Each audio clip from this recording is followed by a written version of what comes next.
La clase pasada, ¿verdad? Estuvimos analizando el circuito RLC. Acuérdense esto, ¿verdad? Lo que hicimos la clase pasada.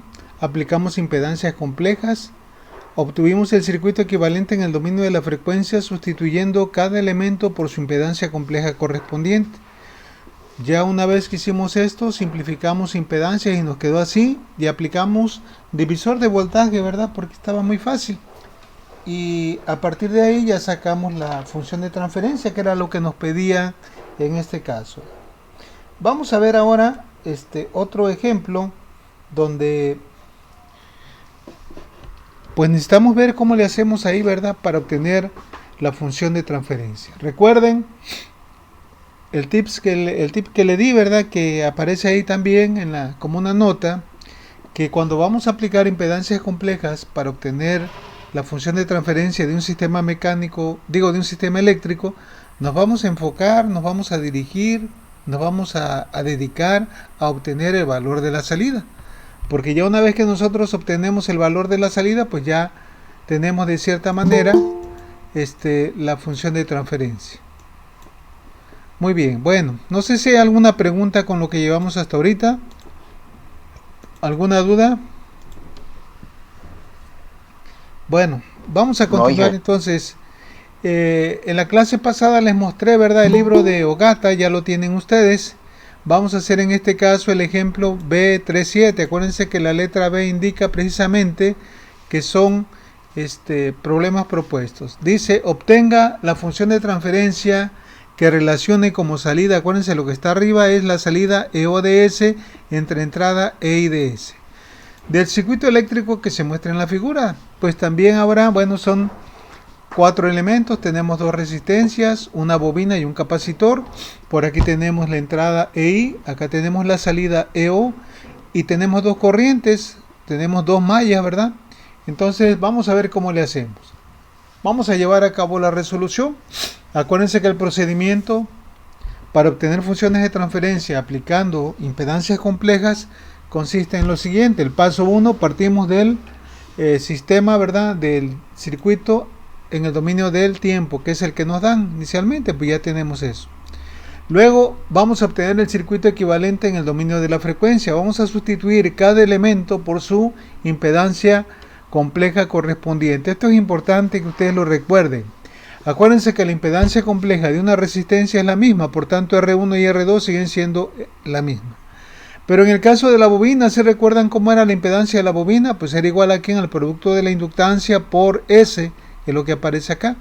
En cambio, ¿verdad?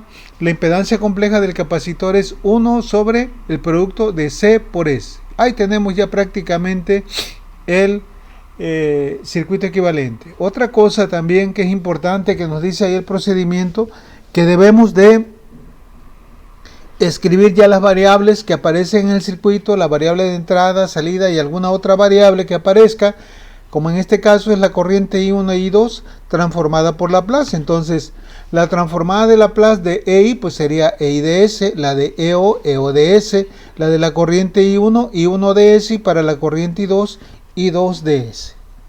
¿Alguna duda hasta aquí, jóvenes? No, profe. Muy bien, bueno. No, profe. Ahora, ¿por dónde le entramos? Acuérdense que en el circuito pasado lo que hicimos fue simplificar, ¿verdad? Pero ahora vamos a simplificar, ¿o qué me recomiendan hacer en este caso? Díganme. Ideas. ¿Qué podríamos hacer?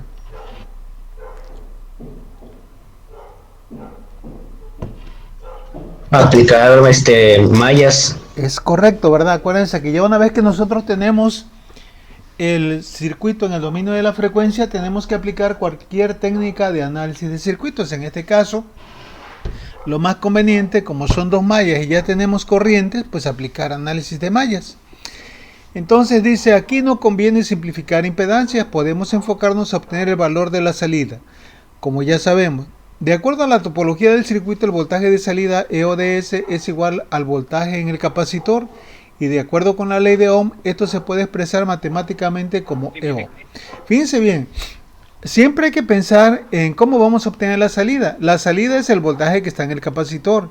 ¿Y cómo obtengo el voltaje en el capacitor? Pues de acuerdo a la ley de Ohm va a ser igual a la impedancia del capacitor por la corriente que fluye por aquí. Y ahora bien, ¿cómo le hago para encontrar la corriente? Pues para encontrar la corriente voy a utilizar precisamente el análisis de mallas.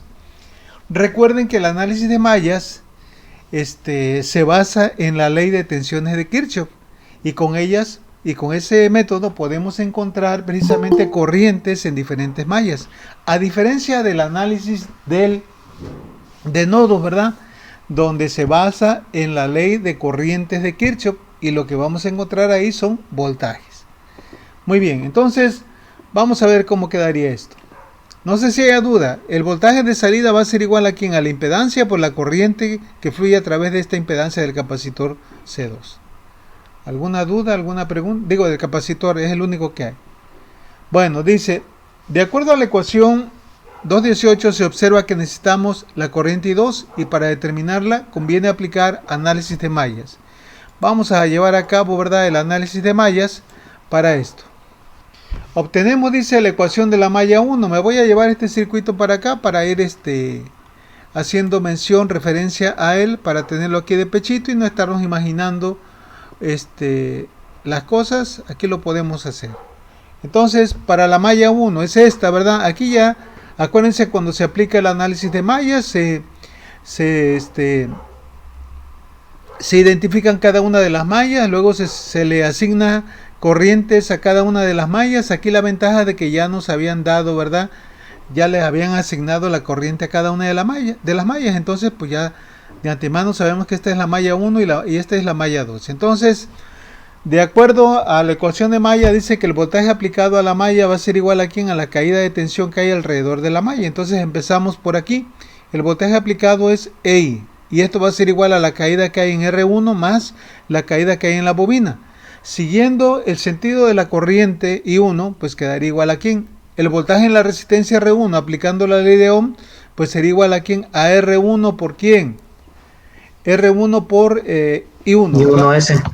Ok, y ahora para el voltaje en la bobina, pues otra vez aplicamos la ley de Ohm, va a ser igual a la impedancia en la bobina por la corriente que fluye en este sentido, I1, menos la corriente que se opone, I2. O sea, quedaría LS que multiplica a I1 menos I2. No sé si hay alguna duda, alguna pregunta con esta ecuación de malla que tenemos aquí. ¿Nada? Muy bien. Ok, bueno, vamos a continuar. Vamos a desarrollar esta ecuación para dejar todo en orden. Acuérdense que debe de aparecer todos los términos de I1 y aparte los términos de I2, y luego se iguala la ecuación con el voltaje aplicado a la malla. Entonces vamos a multiplicar aquí de cierta forma, ¿verdad? Cuando llevamos a cabo la multiplicación, no sé si me entiendan esto aquí o quieren que se los desarrolle más todavía. Si desarrollamos esto nos quedaría así, ¿verdad? R1 por I1 ds, aquí LS por I1 quedaría esto. Acá también esto, ¿verdad? Quedaría multiplicando a ¿quién? A LS por I2, pues sería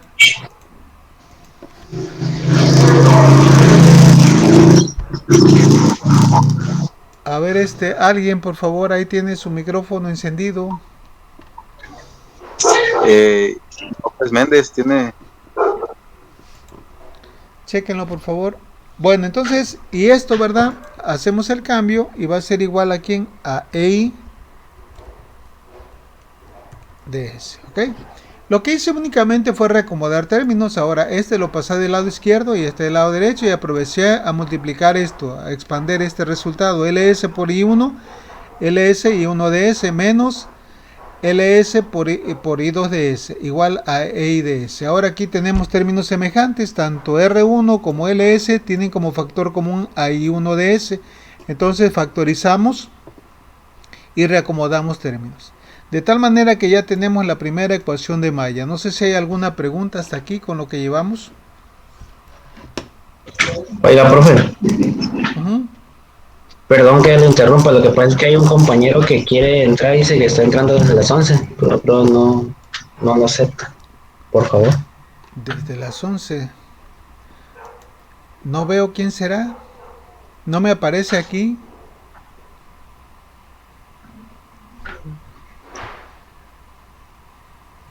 Ahorita le voy a decir a ver si Ajá. la vuelvo a mandar. Gracias. Sí. Luego cuando alguien quiere entrar, enseguida me aparece. Ya me Bueno, apareció, Felipe. vamos a ver ahora, ¿verdad? Vamos a encontrar la ecuación de la malla 2. Pues ahora nos vamos acá. ¿Cómo quedaría la ecuación de la malla 2? Pues aquí, ¿verdad? Vemos que en la malla 2 no hay ninguna fuente de voltaje, entonces podemos hacerlo así. Vamos a empezar siguiendo el sentido de la corriente I2. Empezamos con la caída de voltaje que hay en R2. Sería R2 por ¿quién? Por I2, que es esta que aparece acá. Luego, la caída de tensión que hay en el capacitor sería la impedancia 1 sobre CS por I2. Acá tenemos. Y luego, ¿verdad? La caída que hay en la bobina. Esto sería igual a quién? A LS, que es la impedancia en la bobina, que multiplica a quién? A la corriente que fluye en este sentido, menos la que se opone, que es I1. Entonces quedaría LS por I2 menos I1. Y esto va a ser igual a quién? Al voltaje aplicado en la malla 2. Como no hay ninguna fuente de voltaje, le igualamos con 0. Vamos a desarrollar esto entonces. Aquí ya lo factoricé. No sé si haya dudas con esto o quieren que se las desarrolle. Pregunto. Sí se entiende, bro. ¿Se entiende hasta ahí? Aquí tendríamos esto así, ¿verdad? Esto no cambia y aquí nada más lo que tenemos que hacer es multiplicar esto, ¿verdad? Por I2. Entonces sería aquí más, aquí, ¿verdad? ¿Por quién? Por I2 de S. Ahora aquí tenemos más por menos, pues sería menos, ¿verdad? LS por I1 de S. Y todo esto tiene que ser igual a quién? A 0, porque no hay ninguna fuente en la malla 2. Bueno, vamos a organizar esto, a reacomodar términos para posteriormente aplicar el método de Kramer. Recuerden, colocamos primeramente I1, sería menos LS por I1 de S. Y acá todos estos términos, si se dan cuenta, tienen factor común a I2, entonces quedaría R2 más 1 sobre CS más LS, todos multiplicando a I2 de S. ¿Ok? Y esto, ¿verdad? También lo podemos escribir así. Ya primero la LS, ¿verdad? Para dejarlo ya en una forma ordenada. Luego R2 y finalmente 1 sobre CS por I2 de S igual a 0. Ajá. ¿Qué pasó? Disculpe, es que se le traba y se le reactiva el audio. Creo que es tu integración, Félix, porque yo sí le escucho bien, mijo. ¿Sí? Sí, igual lo escucho bien. A ver, checa. Yo también lo escucho bien. Sí. A ver, me voy a cambiar para ver si mejora. Aunque también puede ser tu internet. Yo creo que este está igual. No sé cómo me escuchan aquí. Sal tantito de la videollamada y vuelve a entrar, Félix. Porque luego a mí así me pasa también. ¿Cómo estará ahorita? ¿Cómo me escuchan? ¿Igual o mejor? Bien, bien. Ok. Bien. Todo bien. Bueno, entonces Bien, profe, bien. ya tenemos aquí, ¿verdad? La ecuación alfa y la ecuación beta, que son las ecuaciones que vamos a utilizar para obtener el valor de la corriente. Aquí es muy importante, porque luego en el examen, ¿verdad? Tenemos que ahorrar tiempo. Aquí, ¿verdad? Cuando aplicamos el método de mallas, pues tenemos que trabajar con álgebra lineal para encontrar el valor de la corriente I1 e I2. Pero nosotros realmente, ¿cuál corriente necesitamos para encontrar la función de transferencia? Acuérdense, hemos comentado en el ejemplo pasado que para obtener una función de transferencia siempre nos vamos a enfocar, a dedicar, ¿verdad? A abocar a encontrar el valor de la salida. Y hace un momento, aquí ya establecimos en la ecuación 2.8 que el valor de la salida, el voltaje de salida EO de S, es el mismo voltaje que hay en las terminales del capacitor. Y de acuerdo a la ley de Ohms, esto se puede obtener mediante el producto de la impedancia del capacitor por la corriente que fluye a través de él, es decir, 1 sobre CS por I2 de S. Es decir, la única corriente que necesito para obtener la salida y posteriormente la función de transferencia es I2 de S. Entonces, para no perder tiempo, es lo que deben de hacer ustedes en el examen.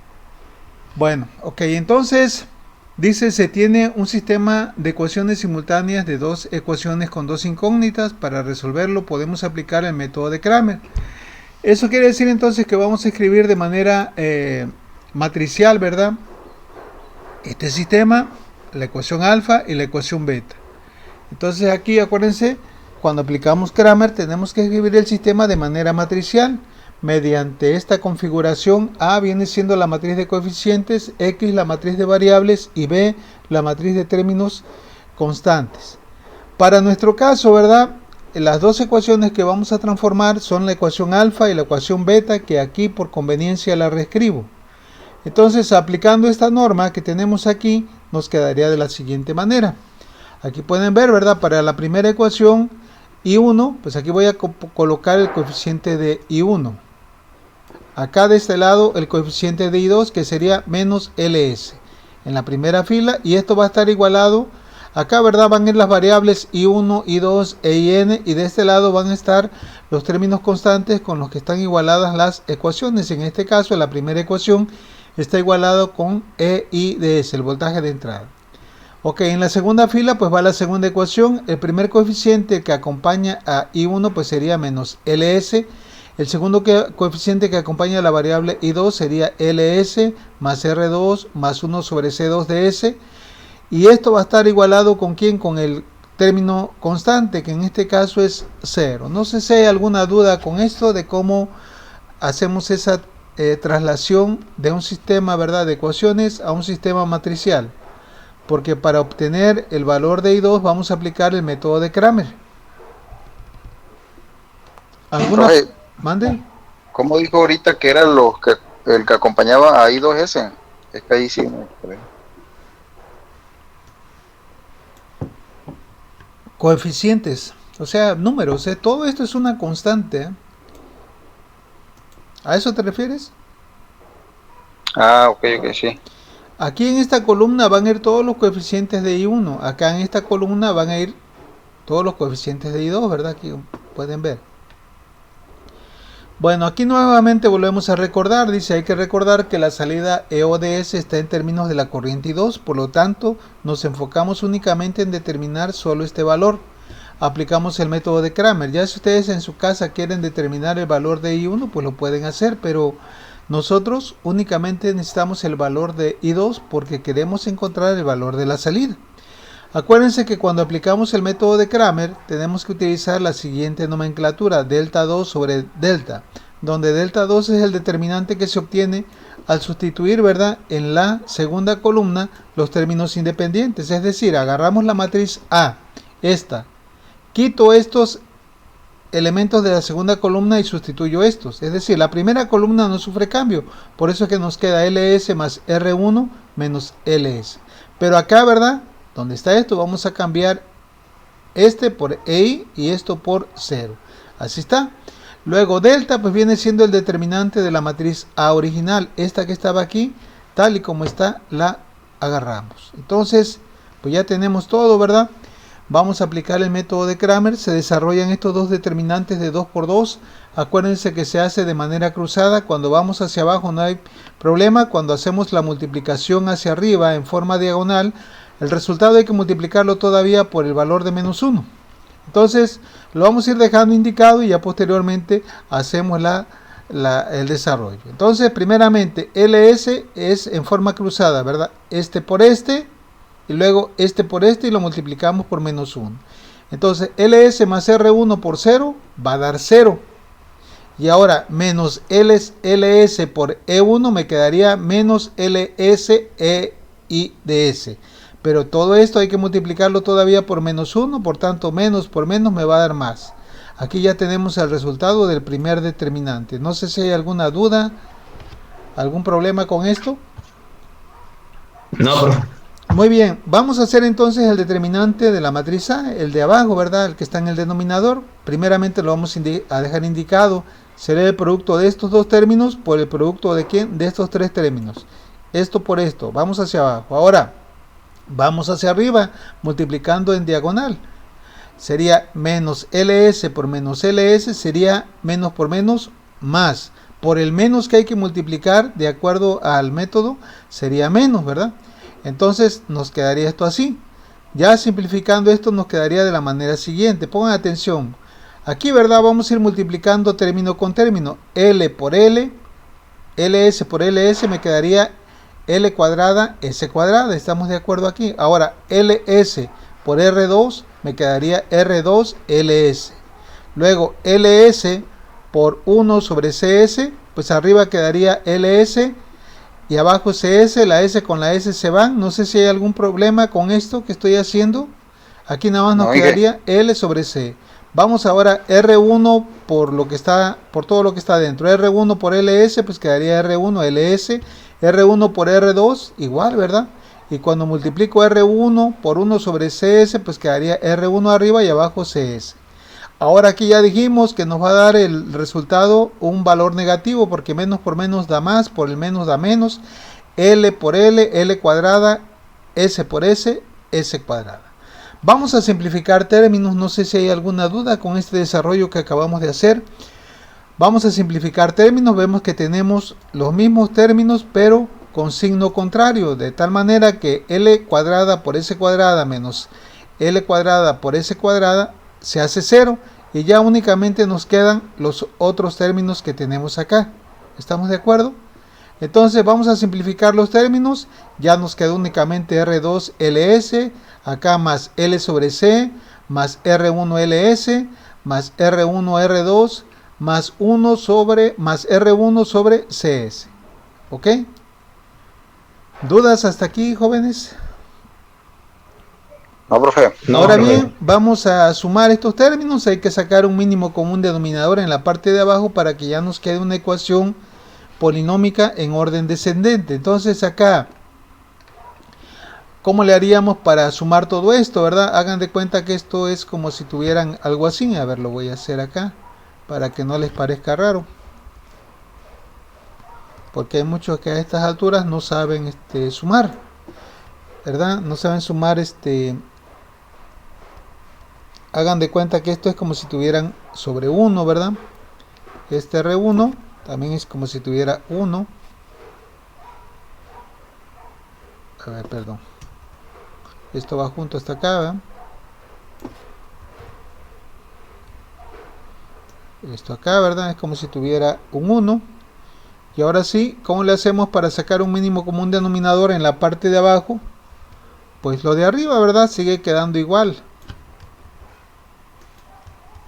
Pero en la parte de abajo tendríamos esto, el producto de esto por esto. ¿Cómo sería? Pero aquí hay algo, ¿verdad? Aquí les pregunto esto. Por ejemplo, si ustedes van a sumar 3 cuartos más 5 cuartos, ¿cómo suman esto? Cuando tenemos el mismo mínimo común denominador, ¿qué pasa? Pues ya no es necesario sumar, ¿verdad? Nada más se pasa.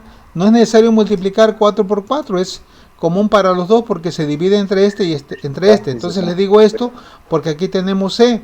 El C va a ser común para esto y para todos los demás. Entonces, ¿cuál sería el mínimo común? Pues simplemente sería C por S. ¿Sí me entienden?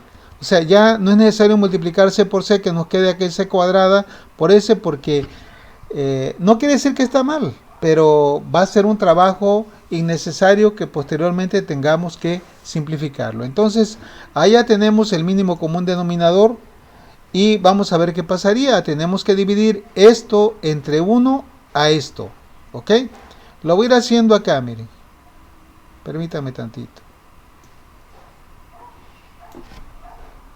Lo voy a ir haciendo acá porque aquí ya se los puse un poquito más directo.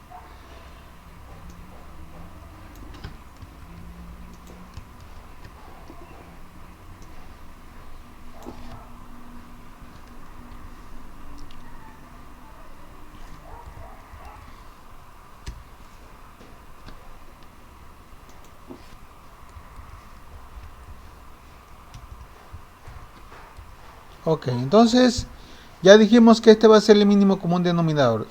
Si dividimos esto entre 1, pues seguiría siendo CS. Entonces CS lo tengo que multiplicar por ¿quién?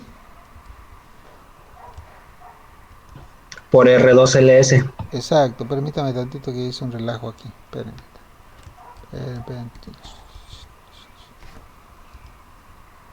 Esto, ¿verdad? Quedaría multiplicando ¿a quién? A esto que tengo acá. Ahí lo tenemos. Ahora, más. Esto, entre esto, ¿qué pasaría? Hagan de cuenta que tengo esto. Chihuahua, espera. Lo va a la C. Exacto. Queda LS. Si tengo CS y esto lo divido entre C, ¿qué me queda? Pues el resultado va a ser simplemente S. Entonces, esta S estaría multiplicando ¿a quién? A la L. Esta parte de acá, que sería L.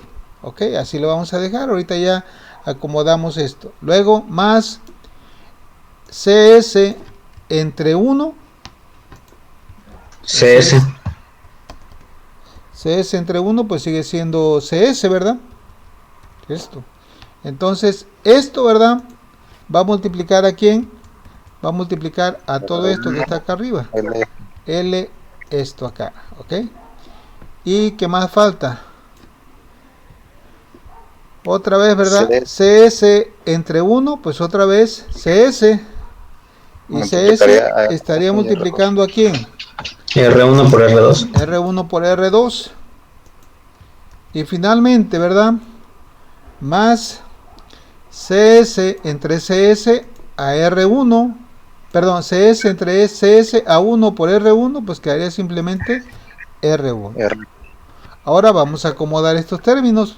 No me vayan a dejar esto así en el examen, porque eso me indica que ustedes no saben. Si me dejan esto así, ¿verdad? Esto realmente tendría que hacerse de esta manera. Ya les he dicho, por ejemplo, primero se escriben las constantes. ¿Quiénes son las constantes? R2, L y C. Entonces aquí, por conveniencia, esto se hace de esta manera.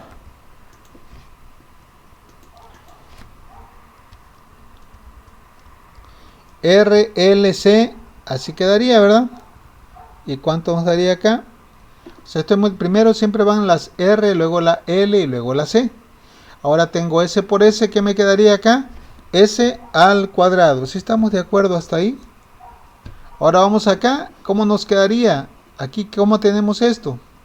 Fíjense cómo tenemos esto que acabamos de hacer. A ver, aquí creo que no, sí está bien.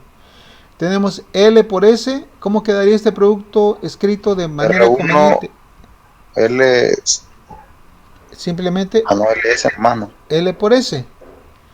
De este lado, ¿cómo quedaría el producto? Fíjense, tengo C, S, R, L, S. ¿Cómo quedaría entonces este producto? R1, L, CS cuadrado. Ajá, espérenme. Voy a quitar esto. Quedaría, voy a borrarlo para no confundirlos. Quedaría R1, L, ¿qué más? CS cuadrado. C por S cuadrado. S al cuadrado, ¿ok? Y luego vamos con este, aquí ¿cómo quedaría? Más, primero las R, quedaría R1, ¿por quién? Por C. Y luego, ¿por quién? Por S, ¿verdad? ¿Qué es esto? Y el último que tengo, no, perdón, aquí es R1 y R2, entonces quedaría R1 por R2 por C por S. Y por último, ¿a quién tendríamos? Más R1. Más R1. ¿Okay? No sé si hay alguna pregunta con esto que acabamos de hacer. Es lo mismo que tengo acá abajo, ¿verdad? Pueden ver. Allá lo tenemos. Ya lo voy a borrar. De ahí sale esto. Y ahora vamos a hacer lo siguiente. Pueden ver que aquí podemos aplicar la regla del sándwich o de la herradura, no sé cómo le llamen, ¿verdad? Esto que tenemos aquí es como si estuviera dividido entre 1. Aplicamos extremos por extremos, se van arriba, y medios por medios se van abajo. Es decir, CS pasaría multiplicando a todo esto. Entonces quedaría, ya que lo hice más directo, quedaría LC, S por S, S cuadrado por I1. Y este 1 quedaría multiplicando aquí a todo esto, que sería haciendo lo mismo. Pero aquí aprovechamos, ¿verdad?, a factorizar. Por ejemplo, los términos cuadráticos podemos factorizar S cuadrada, y también tenemos L y C, que son factores comunes. ¿Sí lo pueden ver? Entonces nos quedaría simplemente en orden Quito de aquí LCS cuadrada y quito de aquí LCS cuadrada, pues pongo R1 en orden más R2, ambos multiplicados por LCS cuadrada. Ahora vean, los términos lineales, ¿cuáles son? LS y acá R1, R2, CS. También tienen como factor común a S únicamente, entonces quitamos S de aquí, nos queda L, quitamos S de acá y nos queda R1, R2, C. Y por último, el término independiente.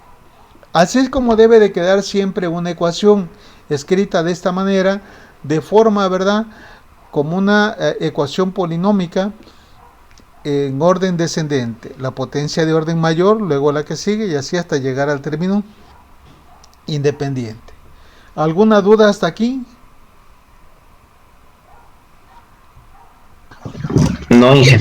Muy bien, entonces pues ya tenemos la corriente I2, que era la que necesitábamos para encontrar el valor de la salida. Vuelvo a repetir, cuando estamos aplicando impedancias complejas nos vamos a dedicar precisamente a hacer eso, a encontrar el valor de la salida. Muy bien, dice, una vez calculada la corriente I2 y de acuerdo a la ecuación 218, que era la que donde expresamos cómo iba a quedar la salida, que era igual a quién. ¿Sí recuerdan esto de dónde lo sacamos? Acá está, ¿verdad? A ver, lo voy a llevar acá. El valor de la salida era igual a quién? A la impedancia del capacitor multiplicada por quién? Por I2 de S. Es la que tenemos aquí, ¿verdad? Esto que estamos estableciendo ahorita aquí. Esto de acá. Vamos a sustituir ahora el valor de la corriente I2. Fíjense, todo esto lo vamos a sustituir acá. ¿Y cómo quedaría? Pues aquí hay un detalle. Pueden ver que ya al sustituir esto podemos simplificar porque tenemos factores comunes.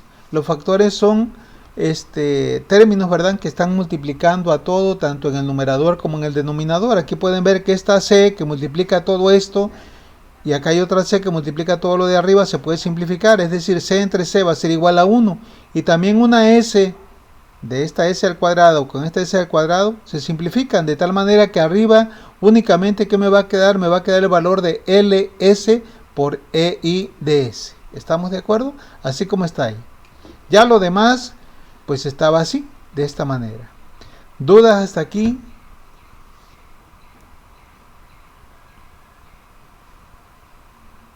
¿Preguntas, jóvenes?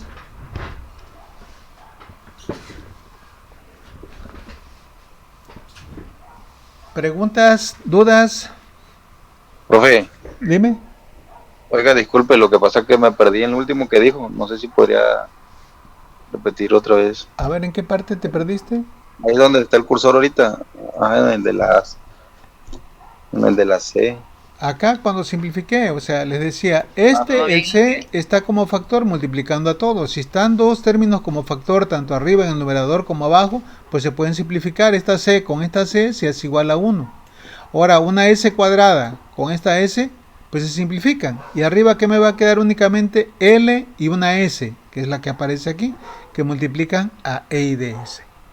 Y abajo, pues ya como se eliminó esta parte del CS, pues simplemente va a quedar lo que teníamos inicialmente. ¿Ok? Y ya tenemos finalmente el valor de la salida. A eso siempre nos vamos a abocar. Ahora les pregunto, ¿ya podríamos sacar la función de transferencia? ¿Cuál es la función de transferencia que nos pedía el problema? La relación de EO de S entre E y de S. Pues claro que sí, ¿verdad? Ya de aquí, fíjense bien que la salida quedó en términos de la entrada. Este término está multiplicando del lado derecho, por tanto, ¿verdad?, lo podemos pasar al lado izquierdo dividiendo. Dice, se obtiene la función de transferencia. Ya de esta última ecuación se puede obtener la función de transferencia. Lo que les digo, esto de aquí lo pasamos acá. Acá está multiplicando, pasa dividiendo. Y finalmente hemos encontrado el valor de la función de transferencia, lo que necesitábamos, ¿verdad?, en esta parte. Y como pueden ver, para la tarea, ¿verdad?, si no viene especificado, pues se los digo de una vez. No me acuerdo si se los especifiqué. Siempre una función de transferencia debe de quedar en términos de esta manera. El numerador, si es un polinomio, debe de quedar escrito de manera ordenada, descendente. El denominador, aquí pueden ver, ¿verdad?, está factorizado. Primeramente la parte cuadrática, la parte lineal y luego el término independiente.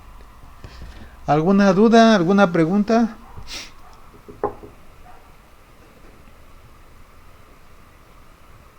No, profe. Muy bien, entonces, al fin, ya gracias a Dios, terminamos el primer tema de 5 que lleva esta unidad. Y lógicamente, no me acuerdo cómo habíamos quedado aquí, si van a querer solamente el examen o van a querer tareas.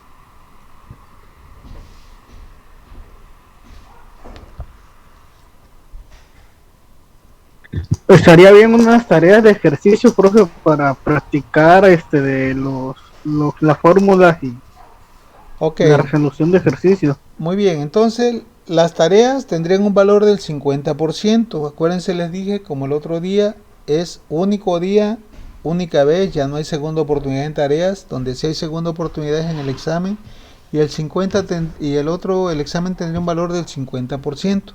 Siempre las tareas se las voy a dejar al menos con unos 3 días de anticipación para que no me salgan en el preciso momento de que la red falló, de que no pudieron subir. Esa ya es bronca de ustedes. Por eso se los dejo con muchos días para que no haya ese problema. El que entregó, entregó, y el que no, lo siento. ¿Estamos de acuerdo ahí? Si es que quieren, si no les digo, sí, no las llevamos con un examen. Está bien así, profe, con lo de las tareas. Ok, entonces pongan atención, ahí en la plataforma les va a aparecer la primera tarea y van a tener hasta el próximo viernes a las 23:59 horas. Vuelvo a repetir, no se confíen, quieran entregarla a la mera hora porque a veces pasan cosas, se puede ir la luz o algo y ya se fregaron, ¿sale? Entonces no hay segundas oportunidades para tareas, para el examen si hay segundas oportunidades. ¿Por qué? Porque se los estoy dejando con mucha anticipación. ¿Ok? Bueno, aquí lo vamos a dejar, jóvenes. Ya mañana, si Dios quiere, continuamos con el siguiente tema, que vamos a ver analogía en 3 sistemas. ¿Sale? Bueno. Sale, ingeniero. Ok. Sale, profe. Hasta mañana. Hasta mañana, profe. Hasta mañana. Inge, buenas. Ingeniero.